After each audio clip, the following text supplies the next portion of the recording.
Pemirsa, apa kabar hari ini? Semoga Anda selalu sehat di masa pandemi dan selalu bersemangat untuk menjalani aktivitas.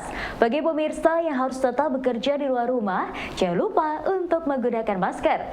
Hari ini, program Berita News Point hadir menjumpai Anda bersama saya, Khairunisa. Selama 30 menit ke depan, News Point akan menyajikan berita terbaru seputar Universitas Brawijaya dan Malang Raya. Jangan kemana-mana, keep on our channel News Point.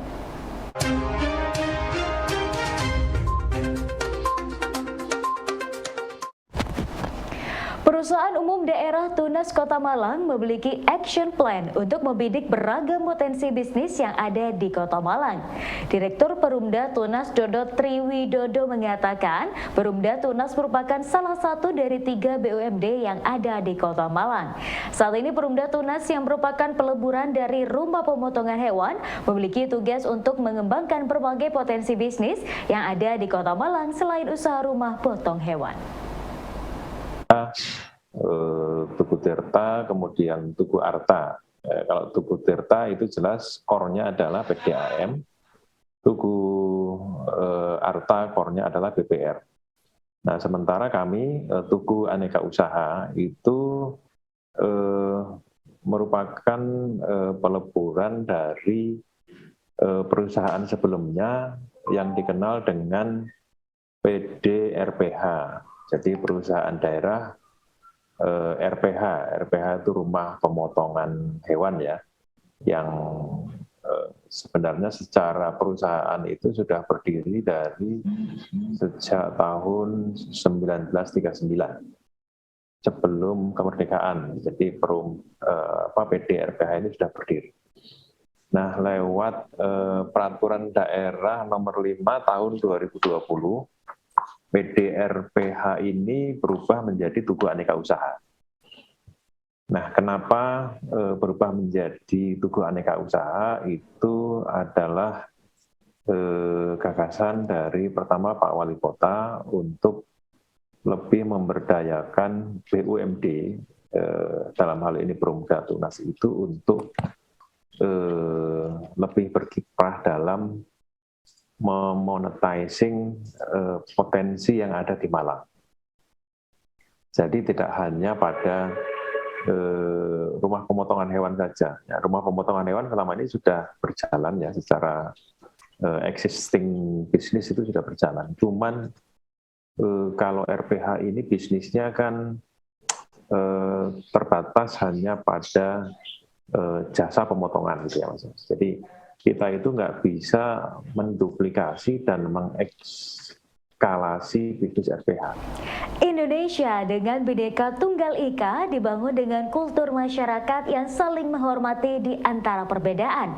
Salah satunya ialah perbedaan agama. Hubungan antar agama dan negara di Indonesia sangatlah erat. Negara hadir untuk menjamin hak-hak masyarakat dalam beragam dengan memberikan perlindungan dan fasilitas. Makanya kita menurut beberapa ahli Indonesia tidak juga berada dalam status sebagai negara sekutu. Nah, kita berada pada kondisi yang ketiga, yaitu hubungan yang simbiotik dan yang simbolik dan simbiotik seperti itu. Jadi agama itu mempengaruhi negara, dan negara kemudian nanti itu juga kebijakan-kebijakan negara itu juga akan berpengaruh terhadap perlindungan dan pemenuhan hak-hak untuk beragama, beribadah sesuai dengan keyakinannya dan itu berekspresi sesuai dengan apa yang diyakini. Nah, Indonesia itu berada dalam keadaan yang seperti itu. Indonesia menyatakan kami bukan negara agama. Kami ini juga tidak menjadikan hukum Islam itu secara serta-merta itu menjadi hukum negara. Tidak. Tapi dinyatakan di dalam Undang-Undang 12 tahun 2011 misalkan tentang pembentukan peraturan undang-undang, nanti dinyatakan dalam Undang-Undang Dasar juga bahwa hak beragama ini adalah hak asasi manusia yang dilindungi, dan kemudian negara harus hadir untuk melindungi dan memberikan pemenuhan, menghormati, melindungi dan memberikan penghormatan, dan kemudian hukum agama ini menjadi sumber dalam pembentukan peraturan perundang-undangan di Indonesia seperti itu. Kenapa harus jadi sumber? Karena hukum ini kan dibentuk untuk mengatur masyarakat, untuk memenuhi kebutuhan masyarakat. Nah tentu kita sebagai seorang muslim dan muslimah itu dalam berperilaku itu akan mendasarkan perilaku kita itu pada syariat, pada hukum-hukum agama. Maka seperti yang saya katakan kemarin itu muncullah undang-undang misalkan tentang zakat, undang-undang tentang standarisasi produk halal. Jangan khawatir, undang-undang zakat itu tidak diterapkan secara masif pada setiap orang, itu hanya diterapkan pada orang yang beragama Islam. Pun demikian soal pengelolaan zakat seperti itu. Makanya kemudian pemerintah daerah dan institusi-institusi yang ada di level daerah yang berada pada wilayah yang operasional itu harus hati-hati dalam membuat kebijakan.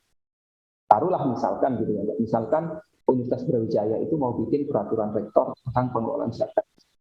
Ya itu nanti pasti penyusun peraturan rektornya itu sudah paham, penyusun peraturan universitas, bahwa soal zakat ini hanya akan dikenakan pada sivitas akademik yang beragama Islam seperti itu. Ini tidak akan diterapkan pada sivitas akademik yang non Islam seperti itu, karena memang zakat itu hanya ada di dalam Islam seperti itu. Maka saya ingin menekankan bahwa dalam hal ini pola hubungan yang dibangun di Indonesia itu adalah pola hubungan yang saling menguatkan.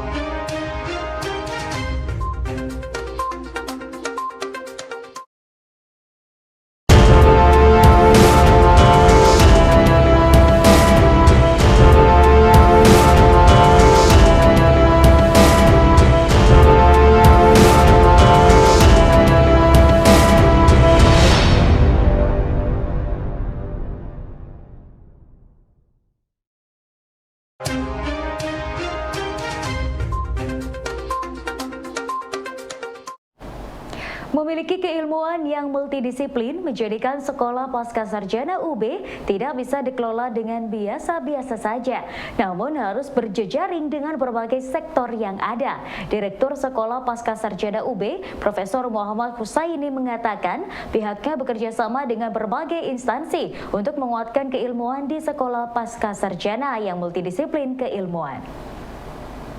Sekolah Pascasarjana ini tidak bisa dikelola biasa-biasa saja ya, karena kita ini kan multidisiplin dan intradisiplin ya, disiplin keilmuannya.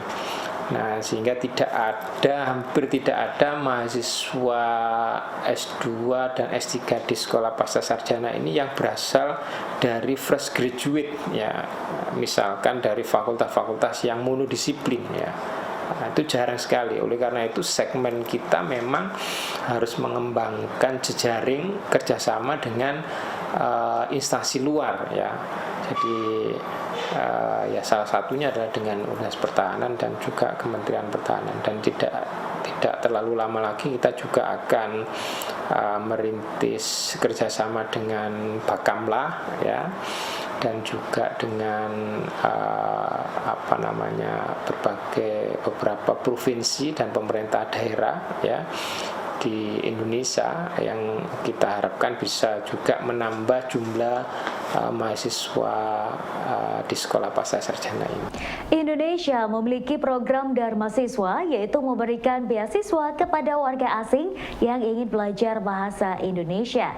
Program ini menurut dosen Bahasa Indonesia FIBUB merupakan salah satu upaya Indonesia untuk mengenalkan bahasa Indonesia ke berbagai negara. Dalam program ini, warga negara asing dapat belajar bahasa Indonesia di berbagai instansi seperti di Universitas Brawijaya dengan dibimbing oleh pengajar yang berkompeten. Orang itu belajar bahasa Indonesia itu dengan berbagai macam tujuan. Kalau di Indonesia sendiri itu ada program Pak namanya Dharma Siswa. Memang Dharma Siswa kita mengirimkan pengajar setiap tahunnya itu untuk mengajar bahasa Indonesia ke berbagai wilayah yang ada di dunia. Itu sudah dimulai sejak tahun 1970. Tetapi pada saat itu memang belum ada undang-undang yang menaungi secara legal begitu untuk apa nantinya bahasa Indonesia. Sejak tahun 2009 itu yang saya sebutkan tadi, sudah ada undang-undang yang berbicara bahwa Indonesia ini menginginkan bahasa Indonesia menaikkan fungsi menjadi bahasa internasional, sehingga itu semakin digenjot gitu Pak, mulai tahun 2009 sampai dengan sekarang tahun 2022 itu kenaikannya sangat signifikan. Itu tiap tahun Pak mengirimkan guru. Nah, dari guru-guru ini nanti dia akan mengajari orang-orang yang ada di negara lain begitu untuk belajar bahasa Indonesia. Itu yang pertama. Kemudian yang kedua adalah program Dharma Siswa. Dharma Siswa itu pemerintah memberikan beasiswa kepada masyarakat asing yang mau ke Indonesia untuk belajar bahasa Indonesia dan budaya Indonesia. Dan ini rutin, Pak. UB pun juga rutin mendapatkan mahasiswa Dharma Siswa ini, sehingga memang tujuannya adalah untuk diplomasi kebahasaan. Jadi mahasiswa Dharma Siswa ini sebenarnya diharapkan nantinya ketika sudah selesai program Dharma Siswa bisa menjadi guru bahasa Indonesia di negaranya. Menempuh kuliah dengan program studi antropologi memiliki potensi karir yang cukup cemerlang dalam beberapa bidang. Para alumni dapat berkarir menjadi peneliti muda, akademisi, maupun praktisi museum. Hal ini dibenarkan oleh Kaprodi Antropologi UB, Siti Zurinani, yang menjelaskan bahwa banyak profesi yang dapat ditekuni oleh calon lulusan dari antropologi seperti praktisi museum. Memang dilihat dari profil lulusannya, Pak, memang kalau sesuai dengan yang di asosiasi jurusan itu pertama peneliti pemula, terus kemudian akademisi dan juga praktisi. Nah, praktisi ini bisa melingkupi dari berbagai multi sektor begitu. Nah, salah satu sektornya itu jurnalistik misalkan, terus kemudian ada yang tentang pemberdayaan masyarakat, misal kerja di luar dan lain sebagainya. Kemudian kurator. Kurator ini lebih melihat ataukah mungkin memetakan identifikasi dari semacam kalau di museum itu kan sebenarnya itu mengkategorisasi atau mengidentifikasi ya Pak gitu. Jadi termasuk di wilayah-wilayah mengkaji itu juga begitu. Ini memang kalau dulu dekat dengan nama-namanya pamong budaya Pak gitu. Jadi seperti kerja-kerja dari orang-orang arkeo gitu. Kebetulan di prodi antropologi dari staf kami ada yang memang berasal dari arkeologi. Jadi menguatkan atau membantu untuk penguatan kajian di museum.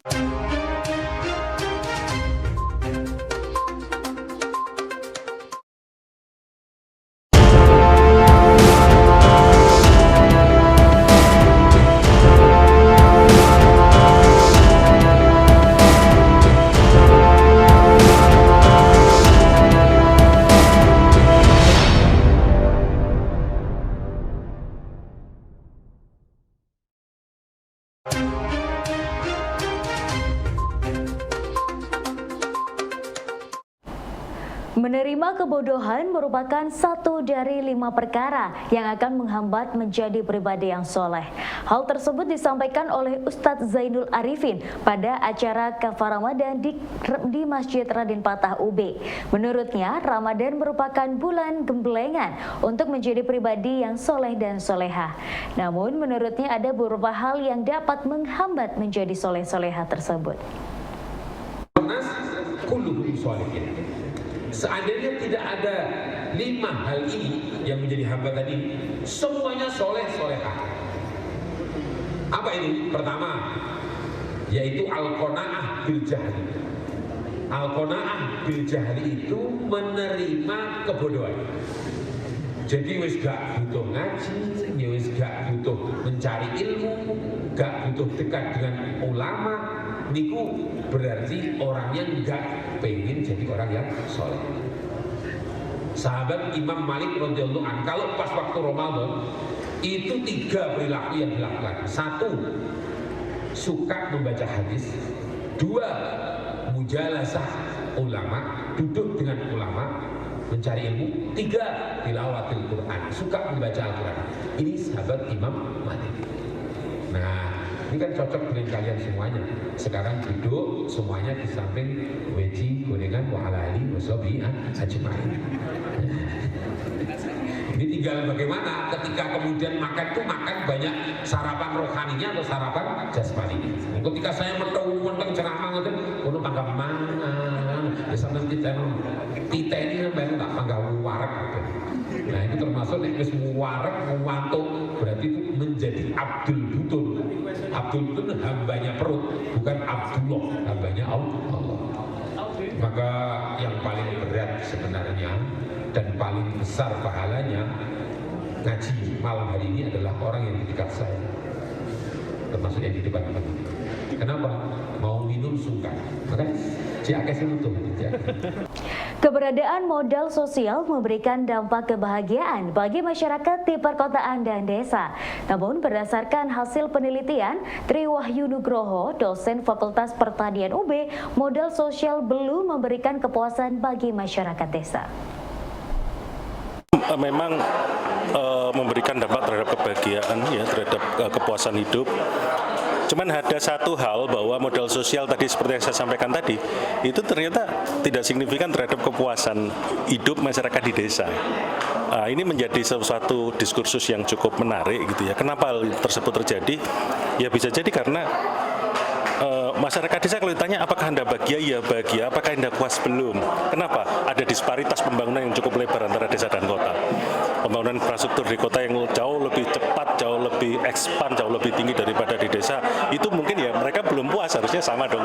Paling tidak kayak ya sekarang sih dengan adanya dana desa yang sudah mulai masuk ya ke desa, akses jalan dan sebagainya, ya kita berharap bahwa akses kepuasan masyarakat juga cukup bagus, sehingga modal sosialnya juga kuat di sana. Saya kira itu. Teknik Industri UB bersinergi dengan Triple Genes mengadakan kelas kolaboratif manajemen strategi. Mengangkat tema Future of Fashion Retail, mahasiswa manajemen strategi diberikan proyek yang terkait permasalahan yang dialami oleh brand fashion yang telah berdiri sejak tahun 1998. Terima kasih. Jadi kelas manajemen strategi yang kita selenggarakan di semester ini, untuk pertama kalinya kita bisa menggandeng industri, dalam hal ini Triple Genes, di mana Triple Genes ini adalah peringkat ke-7 ya, pemegang pasar fashion terutama jeans di Indonesia. Jadi kita cukup berbangga bisa join, bisa kolaborasi dengan mereka. Dan terutama tujuan dari penyelenggaraan kelas kolaboratif partisipatif joinan antara Departemen Teknik Industri dan juga Triple Genes ini bertujuan supaya mahasiswa bisa mendapatkan real problem di industri. Jadi di dalam kelas partisipatif kolaboratif manajemen strategi ini kita berikan proyek yang diambilkan dari kasus nyata di perusahaan Triple Genes.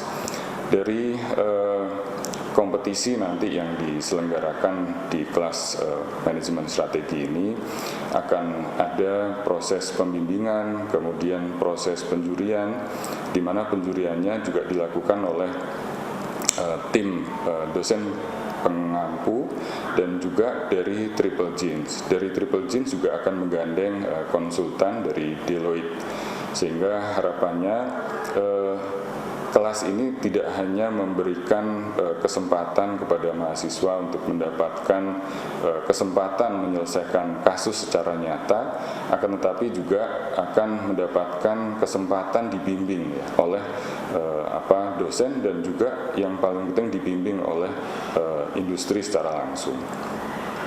Untuk jumlah mahasiswa yang mengikuti kegiatan kompetisi ini dalam rangka kelas partisipatif kolaboratif, ini jumlahnya sekitar 80-90 orang, di mana di kelas ini juga diikuti oleh mahasiswa dari luar UB. Jadi di dalam kelas manajemen strategi ini ada 10 mahasiswa UNS yang ikut sebagai mahasiswa program pertukaran mahasiswa kegiatan Merdeka Belajar Kampus Merdeka, sehingga nanti jumlah kelompok seluruhnya adalah antara 10 sampai 13 kelompok. Nah, kemudian proses pembimbingannya akan sepenuhnya dilakukan oleh tim dosen pembimbing sejumlah 4 sampai 5 orang. Kemudian tim juri itu terdiri dari dosen pembimbing, kemudian ditambah CEO dan pemilik perusahaan dan juga konsultan dari Deloitte. Ya pemirsa, informasi tadi sekaligus menutup perjumpaan kita hari ini. Jangan lupa saksikan News Point setiap hari pukul 19.30 waktu Indonesia Barat hanya di UBTV, Televisi Pendidikan Universitas Brawijaya. Saya Khairunisa dan seluruh kru yang bertugas pamit undur diri. Tetap patuhi protokol kesehatan, wajib menggunakan masker. Terima kasih dan selamat beraktivitas.